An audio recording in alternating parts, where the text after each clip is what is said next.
What? 860,733. Actually wild. 115? Oh my god. I thought I had a chance. 49 episodes. 50 days. This means it's time for some stat poker. If you're unfamiliar, stat poker is where we look at all our wonderful statistics and we bet on whoever has the most. So for example, I flew 9,400 kilometers with an Elytra. 9 million meters, that's ridiculous. But how does it compare to the rest of the server? Well, I'm going to jump straight into the betting because I want to build a little area for us to compete in. We need a table, some chairs.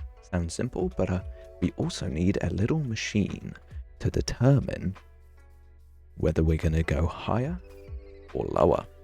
So for me, who's been playing on the server a lot of my statistics are very high. For example, my time played is absolutely ridiculous. What if it was set to lowest if someone decided to bet on whoever had the lowest time played or the lowest raids won? Wouldn't that be interesting? So what we're going to do is we're going to make a machine to choose 50-50, highest or lowest, and then we're going to do some betting with some people. After that, I plan to work a little bit more on our base, specifically down there in the jungle. Should be pretty fun. Alright, what I want to do is I want to hop into creative and start doing some basic redstone. Let's go. Well, that was easy. I'm just joking, of course. Yeah, this system is how you do 50-50 in Minecraft. It's the simplest way. You just press the button and it spits one out. I want to do something a little bit more complex, however. This will be the brains of the system, but I think just giving the player an item is a little archaic. So what I want to do instead is take inspiration from another member of the server, Schienenberg, and make a big screen to display highest or lowest. Now, I have never ever built anything like this before, so it's certainly going to be interesting, and I've got a little bit of a deadline for building this because I've already organised doing this thing, so this is going to be fun, I think, hopefully. Alright, I guess I'll place some redstone lamps. Alrighty people, so this is what I have come up with. You can see that we've got arrows up and down. And the beauty of the arrows is even though screens can be a little bit painful to make, there is literally 2 blocks that move these blocks to these blocks. And that is it. That is the only difference between those 2 arrows. And that means that by using something as simple as this machine over here, a button press will give a random signal out. You see? And I'm also obviously going to get unlucky on camera showing the 2, so there you go. And then each of those can change the position of these 2 blocks of redstone. Now obviously it's not changing the position necessarily, it's probably going to be just pulling them back with a sticky piston. That is not a sticky piston. Take one of these and then fail at doing redstone because I'm incredibly good at this game. But yeah, do that, and then you can just literally send an observer signal into it. Okay, whatever. You guys know what I mean. Send an observer signal into it. Push, pull, wash. Very nice. So I'm going to build up the connection between the brains and the screen, and then we can build this in Whimsicraft. This is complete. Yeah, this is it. It looks very bare from the outside, and then the redstone looks horrendous, but I will do my best to explain it. First, the repeaters and torches are what powers the screen. They make stripes of 2 on the lamps. Next, we need to look at how the cross is shaped. So if we look across the plus, sorry, I've been thinking about it, the cross here doesn't change. These 4 lamps move up or down. So this cross just needs to be toggled on and off. And we do that by either having these redstone blocks shifted up or down with pistons to either be next to the wool or next to the repeaters. In a similar fashion, this one uses a slime block or uses a couple of slime blocks to pull these blocks either up or down. And that will toggle these 4. And then there's stripe in the middle to do these we look at the system that we've already designed, and then this line goes down here and powers these two pistons, or alternatively, this line goes up here and powers these two pistons. And that is how we create a randomized up arrow or down arrow. And when it's off, the screen is blank. Isn't that lovely? Next thing we've got to do, buy all these redstone bits from Schienenberg and then build it in the world. So yeah, super excited for this. Let's jump into a time lapse.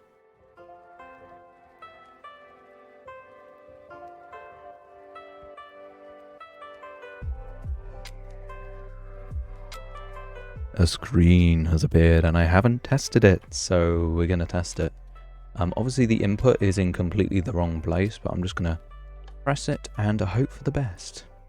You know, that looks really good. Yeah, that looks really good. And now, hopefully, switching off will work. Yeah, boy. We did it.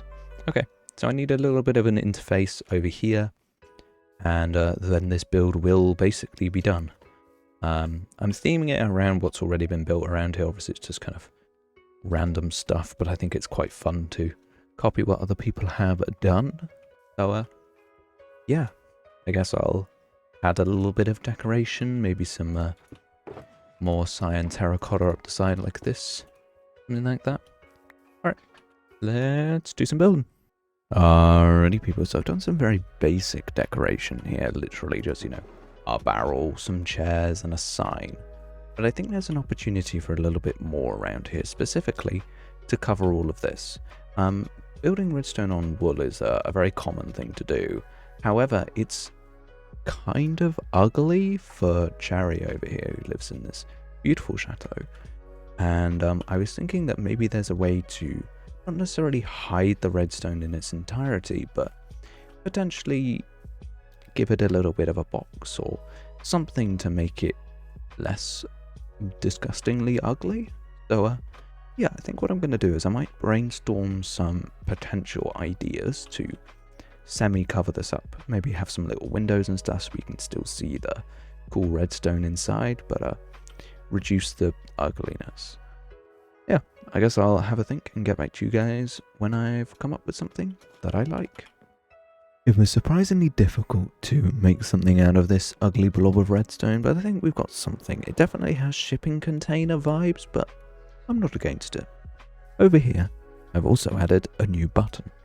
It's exactly the same as the other button, but it's actually next to my chair. I realised that if we're going to play together, and I'm sitting here, that's really far away, so yeah, little sneaky button down here. But yeah, this is basically done. So that means we get to see some really awesome footage. Let's go. Alrighty people, welcome to stat betting. We are going to be using this wonderful machine over here to decide higher or lower, and then from there we get to choose which statistic we think we can beat the others at. So I guess I will start by hitting my lovely button, and it's low. And I am the one to start. So I will go into my statistics screen and I will have a look and I will see which one do I think I have a good low for.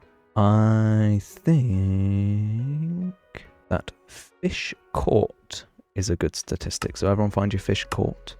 I will place my diamond in the barrel. Fish caught, fish caught. I have got 0. Well, that was a draw. Yeah. Which means that nobody wins. Take back your diamonds, everybody, and I will refresh the arrow, and Finn, it will move to you. Me? Higher? Ooh. I'm gonna go with a fun one here, because this is one that I definitely easily, I think, could lose, but I think I'm also very confident in. Okay. And that shulker box is opened. Oh no, that's a scary number. 13k. Ooh, good number. Good number. Good number. So, how about you, Toby? I'm pretty confident I probably have 963. Oh, that is a fantastic number. Toby, but with half the playtime, I have 23,133. Oh my god. Oh my god, that is a deserved win.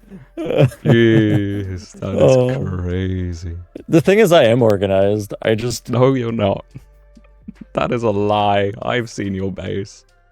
Actually, I was organized. I knew where things were. And then Will rearranged where my shulker boxes were.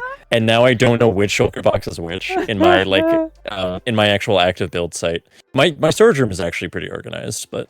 Oh, that is hilarious. Thank you. Alright, quickly Leave it as sleep. I can't believe that. I thought that was one of my winning statistics. Oh, that's crazy, dude. No. Oh. And we've got... lower. Go on, Fusi. What are you gonna go for? Raids triggered. Raids triggered. Oh. Oh. Oh. Go on, Finn. I have 1. I have 0.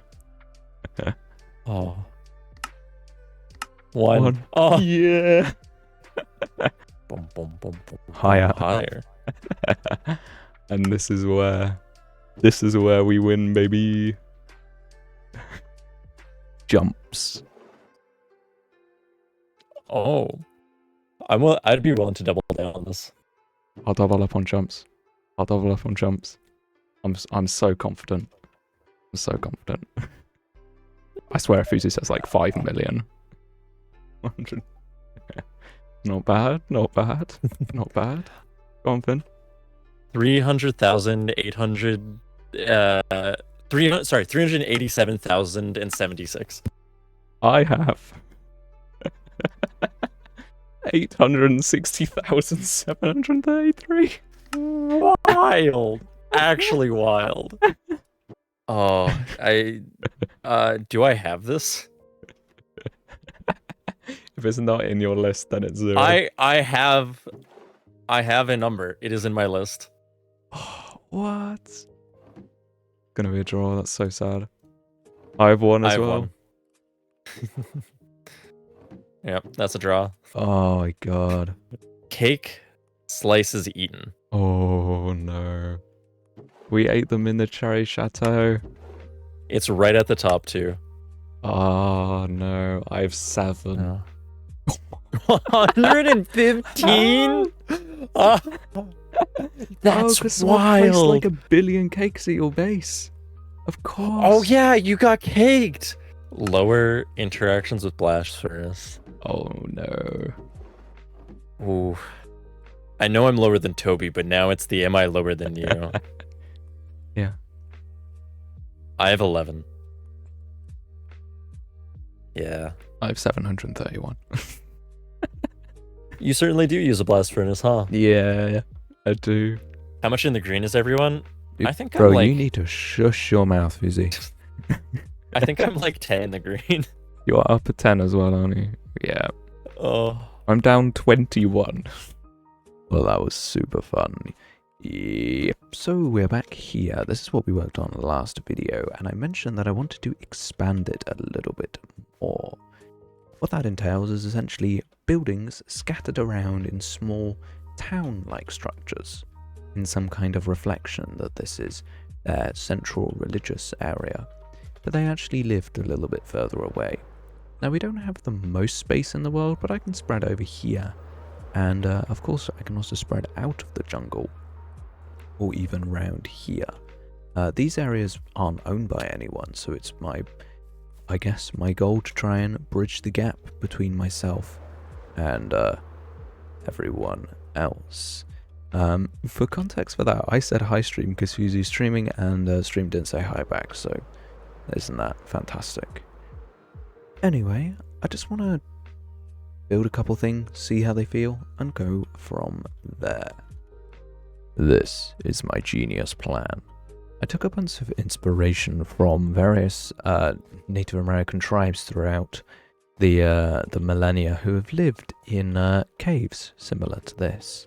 This is also geologically accurate. Often rock near to the surface or dirt near to the surface of jungles is very red due to the high iron created by all the trees and stuff. So yeah, I thought it would be cool to kind of put some of these cobblestone structures inside caves. Now the best thing about this is that it suddenly gives us way more space. I was complaining before about how we really don't have that much space around here, but if I can just dig straight into the wall, then space is completely irrelevant. This is sure a smaller area, but we can definitely make some bigger bits. But this was just my starting experimental area, I guess. So yeah, I'm super happy with what this looks like. It's pretty basic, but everything around here is basic, and I guess that's kind of the point. Simplicity and story over true complexity. So yeah, I'm going to put a little cobblestone structure in here, and then maybe find some other areas to dig in, and it should make for some really cool places. Welcome back, everybody. I really like this, actually. So this is actually a one that's slightly further removed. So we've got kind of one up the hill a little bit, and then the original one that you saw down below. Now I really like both of these builds. Obviously this room is considerably larger than the other one, but I wanted to give them different vibes. I thought this was I guess a more important one, a little bit easier to access. And this one, I felt that it was perhaps a little different. It's kind of dug sideways into the hill a little bit, as if perhaps it went deeper, but has been since covered over by the rock. You can kind of see how it kind of all curves inwards into the corner. I thought that was quite a nice little feeling in that place, but we've only got a couple of those kind of dug in sections, and I do like them, but I think I want to revert back to more non-dug in sections, because as we do own some jungle that is not like this. Oh, I've got some string. Look at that. That shouldn't have vines on it. Anyway, what I was saying was that I wanted to put some buildings further out, closer to over here. So maybe one or two here, but the most important thing is actually that this little bit of forest here was built very early on as a bit of an experiment. And you can see it makes for a very pretty bit there, but it doesn't really make any sense. Like, the forest just stops. And I feel that we have a little bit of a opportunity here to spread my base and connect it almost. So push these birch trees away and build a little bit more of this. However, I have no idea how much video time has happened in this episode, which means that I need to go and do some editing.